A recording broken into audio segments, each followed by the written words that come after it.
Kwa majina naitwa Mariana Mbawala, ni daktari tabibu, nilibobea katika ngozi, yani dermatology na cosmetology, magonjwa ya ngozi na vipodozi.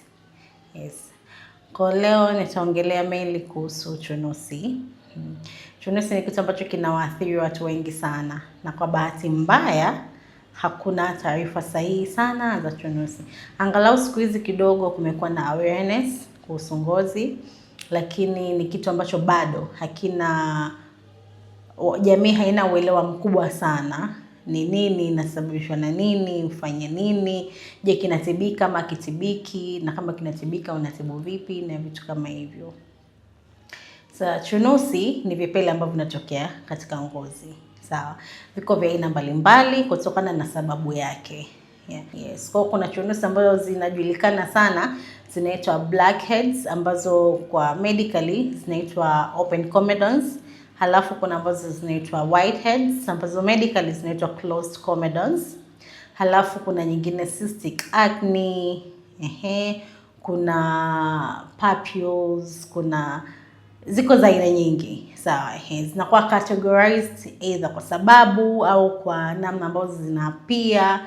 Dermatologically kuna vitu vinaitwa lesions, yani namna ugonjwa unaapia kwenye ngozi. Yes.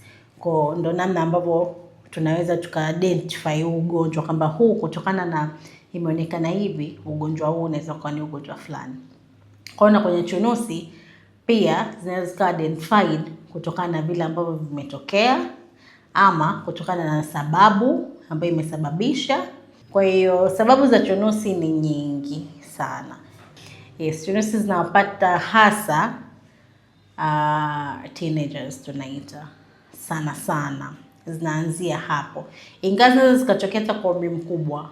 Teenage acne miaka 20 na kwenda juu, lakini mara nyingi zinatokea kwa teenagers na zinaanzia kwa teenagers. Nikiongelea teenagers na maanisha umri wa balehe. Kwa mara nyingi huwa zinaanzia hapo. Ingawa zinaweza hata huko mbele mtu akiwa mtu mzima zinaweza zikatokea kwa sababu mbalimbali. Sawa, kwa mtu mzima una miaka 20 na 30 na umepata chunusi, asishtuke kwamba mimi mbona sio teenager nimepata chunusi.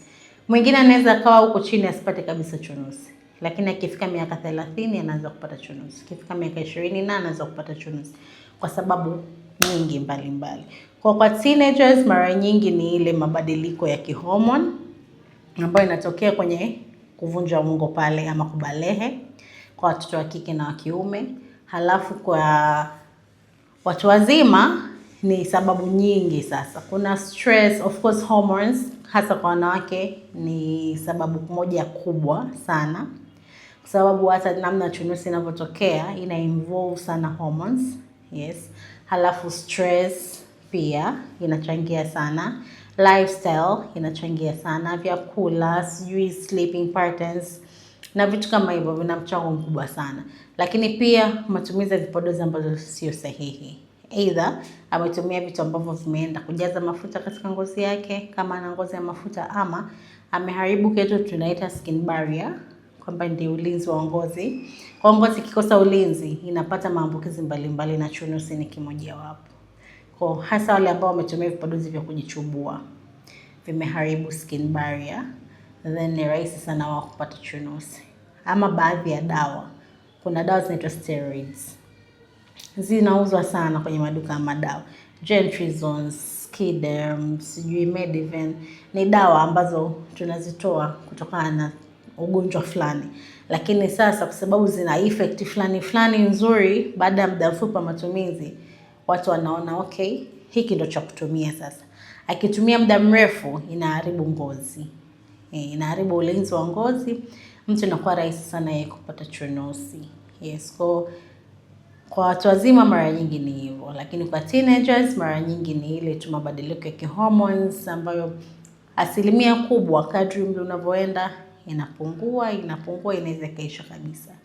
Lakini haimaanishi kwamba kama kijana wako amepata shida ya chunusi na inafanya wewe uncomfortable usimtafutie matibabu, hapana. It is very okay ukamtafutia matibabu, akaendelea kujitibu Meanwhile, kadri umri unavyozidi kwenda zinaweza zikaisha kabisa na kaendelea vizuri kabisa. Yes.